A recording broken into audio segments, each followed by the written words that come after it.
Hello, today we're discussing the Mexican Navy training ship crashing into the Brooklyn Bridge. The accident happened on Saturday night and 2 young Mexican cadets were killed. A dozen others were critically injured. The vessel appears to be drifting backwards into the bridge, destroying the masts. Being in such a public area, the incident was videoed by many onlookers and the story is making headlines around the world. Joining me now is Gavin Pritchard, a mariner and former principal investigator at the Marine Accident Investigation Branch. Gavin, welcome. From what you've read and the video that you've seen online, what do you think caused the accident? Can I just start by extending my thoughts and condolences to the families? In all my years of investigating marine accidents, fatal accidents like this are desperately sad, and we have to bear that in mind.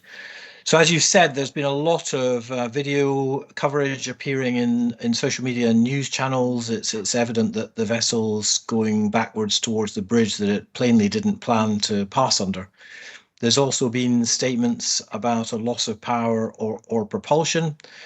So obviously something's gone badly wrong on board, and the harbour authorities haven't really managed to capture the situation and prevent the collision happening. So it's a bit early to speculate on exactly what's happened, but clearly events have taken a terrible turn for the worse on board. Gavin, for myself and other laymen, is there not another way for a captain to stop the vessel from drifting if they do have a sudden loss of propulsion? Yes. So what we're talking about now is a passage plan, and the relevant regulations for a vessel like this require berth-to-berth passage plan. And in a harbour where you've got tidal streams, you might have winds, you might have other vessels or traffic, there might be a congestion. A whole plan will come together to get the vessel safely from its berth out of the harbour. That could involve tugs, pilots, adjusting the time to make best use of the local environmental conditions. So there's a whole host of things the investigators will look for to identify why the decision was taken to sail when it did, and what the conditions were that resulted in the collision with the bridge. So ordinary folk, laymen, as I say, would be wondering if it were not possible just to throw down the anchor. Yeah, absolutely. Dropping the anchor is a very common way of recovering a situation with a vessel, but and that it may turn out to be that's an action that would or could have happened, but that's speculation at the moment. Would an anchor have the weight and the strength and the ability to slow down a vessel of that size? I don't know enough about the local environment, the seabed, the type of anchor, and the time that they had to respond, because obviously events were happening quite quickly and the vessel's going astern at speed. So without more technical detail, I wouldn't want to comment on that, other than to say in general terms that dropping the anchor is something that it can very often prevent deteriorating situations getting worse. Yes, you're right, it is a bit early, but of course there is speculation online, and one of the points being made by some commentators who are asserting it without evidence is that the age of the vessel may have played a part. The ship was built, I think, in 1981 or 82.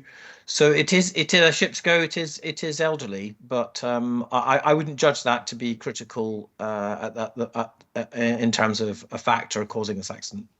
If you were to equate it to a MOT, if you like, what kinds of checks do these vessels undergo?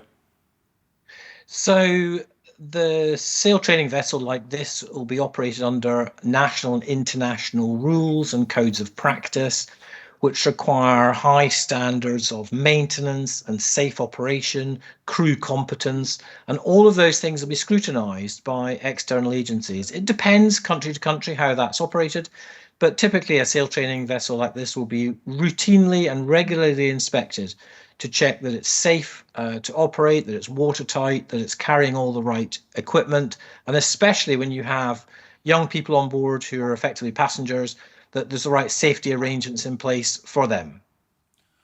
What role does the Port Authority play in preventing and mitigating the risks of such accidents? Yeah, it's a very interesting question because when marine accidents happen inside the boundaries of harbours and ports, you've really got to look at the whole system rather than just the events on board the vessel.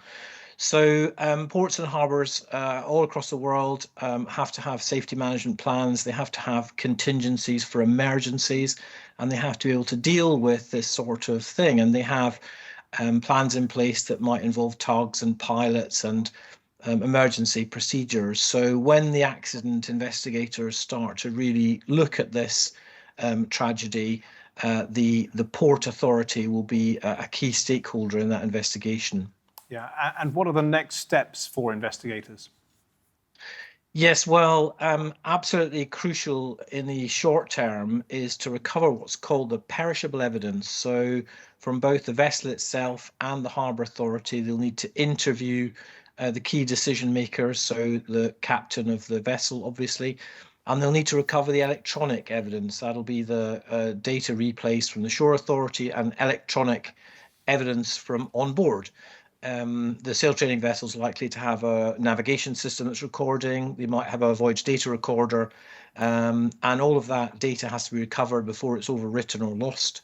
And then longer term, agencies involved here will be analysing what was planned to happen, what actually happened, and they'll look to make safety recommendations to prevent recurrence. It's a Mexican vessel operating in an American harbour, so there'll be a number of agencies involved: the National Transportation Safety Board in America, the U.S. Coast Guard, the police in the local region, and also the Mexican authorities, the Mexican Bureau of Transport Safety, all of whom will be looking to recover evidence and undertake a detailed scrutiny of events to understand what happened and try to find the safety issues to prevent recurrence.